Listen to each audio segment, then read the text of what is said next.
ગીર સોમનાથના ઉનામાં મુખ્ય વીજ સબસ્ટેશનમાં વિકરાળ આગ લાગતા અફરાતફરીનો માહોલ સર્જાયો।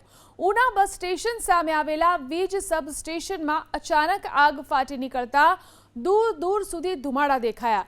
ઘટનાની જાણ થતાં જ પીજીવીસીએલ અને ફાયર બ્રિગેડની ટીમો તાત્કાલિક સ્થળ પર પહોંચી કલાકોની જહેમત બાદ આગ પર કાબૂ મેળવવામાં આવ્યો।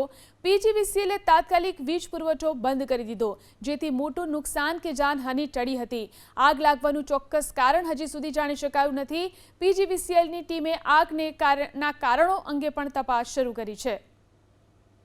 ઘટનાની જાણ થતાં જ પીજીવીસીએલ અને ફાયર બ્રિગેડની ટીમો તાત્કાલિક સ્થળ પર પહોંચી કલાકોની જહેમત બાદ આગ પર કાબૂ મેળવવામાં આવ્યો।